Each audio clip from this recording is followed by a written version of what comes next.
Our Savior Jesus Christ taught us, Nosso Salvador Jesus Cristo nos ensinou: nisto todos conhecerão que sois meus discípulos, se vos amardes uns aos outros. Um bispo em Utah contou-me sobre uma manifestação de amor demonstrada em sua aula em favor de uma jovem e da família dela. Por meio de uma série de acontecimentos maravilhosos, os pais decidiram retornar para o Salvador e sua igreja. Durante o tempo em que estavam afastados da igreja, sua filha adolescente se envolveu com um jovem. Ao retornar para a igreja, essa filha preciosa sentiu o imenso amor de seu Pai Celestial durante uma reunião de testemunhos das moças. Ela decidiu viver os mandamentos de maneira mais plena. Ela escreveu: comecei o processo de arrependimento conversando com meu bispo. Logo depois, ela começou a ter enjoos. Ela disse: um teste me mostrou que eu estava grávida. Eu comecei a chorar. Meu pai me abraçou e me garantiu que tudo ficaria bem. Meu namorado me pediu que eu abortasse o bebê. Eu recusei. Ela continuou: recebi muito amor e apoio de nossa família da ala. Foi impressionante. Meu bispo e a presidente das moças fizeram mais do que o esperado para demonstrarem seu amor e apoio. Tenho visto a mão do Senhor guiando a mim e a minha família. Uma ala como a minha é a família de que todos precisam, especialmente uma jovem em minha situação. Ela, sua família e a família da ala receberam com amor o bebê em fevereiro. O presidente Russell M. Nelson disse: a principal característica da igreja verdadeira e viva do Senhor sempre será o esforço organizado de ministrar individualmente aos filhos de Deus, com terna bondade, tal como ele fez. Quando uma mulher solteira descobre que está esperando um filho que não foi planejado, preocupações com saúde, conflitos espirituais, constrangimento, dificuldades financeiras, incertezas sobre a educação, dúvidas sobre o casamento e a tristeza de sonhos desfeitos podem, em um momento de dor e confusão, levá-la a tomar decisões que resultarão em profundo sofrimento e remorso. Para todos os que estão ouvindo e já sentiram profunda dor e remorso por terem feito ou participado de um aborto, lembrem-se: embora não possamos mudar o passado, Deus pode curar o passado. O perdão pode vir por meio do milagre de sua graça expiatória, à medida que nos voltarmos a Ele com um coração humilde e arrependido. Duas palavras são frequentemente associadas à santidade do nascimento mortal: vida e escolha. A vida é uma parte preciosa do plano perfeito de nosso Pai, e por seu decreto nós a valorizamos e preservamos. E escolhemos a continuidade da vida, uma vez que ela é concebida. Talvez também valorizamos a dádiva da escolha, do arbítrio moral, que ajuda a fortalecer escolhas justas, aprovadas por Deus, que trazem felicidade eterna. Quando uma mulher e um homem se encontram num momento frágil como esse, nossas palavras, nossas mãos e nosso coração, de modo espiritual, emocional e financeiro, podem abençoá-los para que sintam o amor do Salvador, como disse o presidente Henry B. Eyring, para levar entendimento a seus olhos espirituais do que eles pensam que veem, para o que eles ainda não podem ver. O presidente Dallin H. Oaks disse: nossa atitude com relação ao aborto não se baseia em conhecimento revelado de quando a vida se inicia. Ela é fundamentada em nosso conhecimento de que todos os filhos de Deus devem vir à Terra para cumprir um propósito glorioso e de que a identidade individual tem início muito antes da concepção, continuando por toda a eternidade. A palavra do Senhor acerca dos que ainda estão no ventre, transmitida pela primeira presidência e pelo Quórum dos 12 Apóstolos, nunca variou e ecoa as palavras dos profetas ao longo dos tempos, trazendo clareza divina àquilo que o Senhor nos pediu. A Igreja de Jesus Cristo dos Santos dos Últimos Dias acredita na santidade da vida humana. Portanto, a Igreja se opõe ao aborto induzido por conveniência pessoal ou social e aconselha aos seus membros que estes não podem submeter-se a um aborto, nem realizar, incentivar, pagar ou providenciar esse procedimento, nem consentir que ele seja realizado. As únicas exceções possíveis para o Senhor ocorrem quando a gravidez seja consequência de estupro, incesto ou um médico competente conclua que a vida ou a saúde da mãe esteja em grave risco ou um médico competente conclua que o feto é portador de defeitos graves que não permitirão que a criança sobreviva após o nascimento. A primeira presidência continua. O aborto induzido é uma questão muito séria. Mesmo nessas raras situações, essa questão deve ser levada em consideração somente depois de as pessoas responsáveis terem recebido a confirmação por meio da oração e se aconselhado com outras pessoas. Há 30 anos, os profetas do Senhor emitiram uma proclamação ao mundo. Ela contém estas palavras.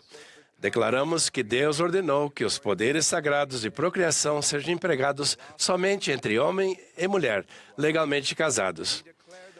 Declaramos que o meio pelo qual a vida mortal é criada foi estabelecido por Deus. Afirmamos a santidade da vida e sua importância no plano eterno de Deus.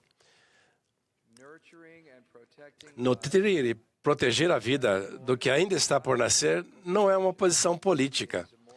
É uma lei moral confirmada pelo Senhor por meio de seus profetas. Uma declaração do presidente J. Reuben Clark Jr., que serviu na primeira presidência, descreve com beleza os jovens de hoje. Os jovens da igreja têm fome das coisas do Espírito, são ávidos por aprender o Evangelho e querem recebê-lo sem rodeios, em toda a sua pureza. Eles querem saber das nossas crenças, querem obter um testemunho da verdade. Eles são inquiridores, estão em busca da verdade. Que falemos mais frequentemente com fé e compaixão a nossos jovens em casa e uns com os outros, em nossas reuniões da Sociedade de Socorro e do Quórum de Elders, sobre a lei da castidade, estabelecida pelo Senhor, a santidade da vida e o cuidado daqueles que ainda estão no ventre e de suas mães. Uma querida irmã me escreveu contando uma experiência que teve há décadas. Quando eu tinha 17 anos de idade, descobri que estava grávida, com pouco ou nenhum apoio de meu namorado. Eu me sentia envergonhada e sozinha, mas nunca pensei na possibilidade de fazer o aborto. Eu tinha uma família amorosa e meu bispo, com quem me reunia regularmente para receber orientação, eu me voltei para Deus. Estudei as Escrituras, orei e encontrei força por meio do meu Salvador e do processo do arrependimento. Recebi uma resposta para minhas orações que não pude negar. Foi de partir o coração, mas eu sabia que entregaria minha filha para adoção. Orei por coragem e senti o amor do Salvador de maneira muito clara, por meio do arrependimento. Sei que Deus responde às orações e nos fortalece. Um casal amoroso adotou a preciosa bebê e lhe ensinou o Evangelho. Hoje, ela é casada e tem sua própria e linda família.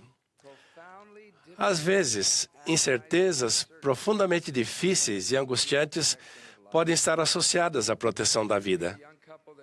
Recentemente, um jovem casal que Cat e eu amamos nos escreveu sobre o precioso bebê que estavam esperando. O pai escreveu: quando minha esposa estava com 10 semanas de gravidez, descobrimos que nosso bebê milagroso tinha uma condição genética de trissomia 21, comumente conhecida como síndrome de Down. Sentimos a pressão da área médica para que considerássemos a interrupção da gravidez.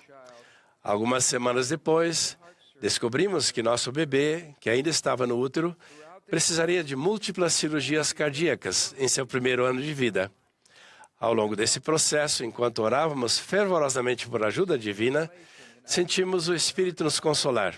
recebemos a revelação e o entendimento de que nossa filha é uma criança especial que o Pai Celestial e tem um imenso desejo de fazer parte de nossa família e vir à Terra. A mãe do bebê escreveu: ficamos completamente chocados, confusos e sinceramente arrasados com a notícia. Quando eu estava com 14 semanas de gravidez, descobrimos que nossa bebê tinha múltiplas cardiopatias congênitas, uma delas potencialmente fatal. Consultamos inúmeros médicos e especialistas entre a 10ª e a 18ª semanas de gestação. Em cada uma das nossas consultas, eles nos perguntavam se queríamos continuar com a gravidez ou interrompê-la. O Salvador curou o meu coração e me deu uma sensação de paz e de alegria em relação ao nosso bebê. O Pai Celestial me mostrou por muitas vezes que Ele tem um plano perfeito para mim e confio nele. Eles, com animação, receberam a bebê há exatamente uma semana. Fé inabalável e coragem extraordinária são marcas dos discípulos de Jesus Cristo.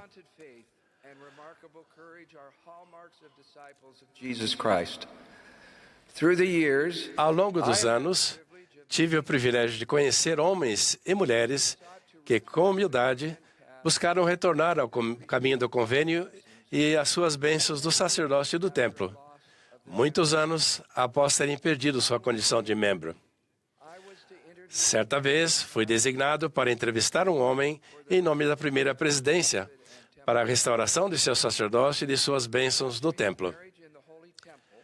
Depois de se casar no Templo Santo e ter 3 filhos maravilhosos, esse homem foi infiel à sua esposa e quebrou seus convênios sagrados. Uma mulher solteira ficou grávida e quis fazer um aborto. A bondosa esposa daquele homem implorou para que a mulher tivesse o bebê e prometeu que, quando ele nascesse, ela o criaria com seus próprios filhos. A mulher solteira, após refletir, concordou em não interromper a gravidez. Já se passaram 10 anos. A humilde irmã sentada à minha frente amava aquele menino como se fosse seu próprio filho e me contou sobre os esforços de seu marido para se redimir, amar e cuidar dela e da família. O pai chorou enquanto ela falava. Como essa nobre mulher de Deus poderia acolher uma criança como sua, sabendo que ela poderia ser um lembrete diário da infidelidade de seu marido? Como? Porque ela encontrou força em Jesus Cristo e acreditava na santidade da vida. Ela sabia que aquele feto era um filho de Deus, inocente e puro. Meus queridos irmãos e irmãs, o enfraquecimento do amor demonstrado em todo o mundo em favor dos que ainda estão no ventre é uma preocupação séria. Deus valoriza a vida. É a sua obra e sua glória levar efeito à imortalidade e vida eterna a seus filhos. Como discípulos de Jesus Cristo, valorizamos a vida. Nisto todos conhecerão que sois meus discípulos, se vos amardes uns aos outros. Que compartilhemos nosso amor ainda mais plenamente com aqueles que tanto precisam de nós. Expresso meu amor por vocês e o amor de nosso Pai Celestial por seus filhos que vêm à Terra. Em nome de Jesus Cristo. Amém.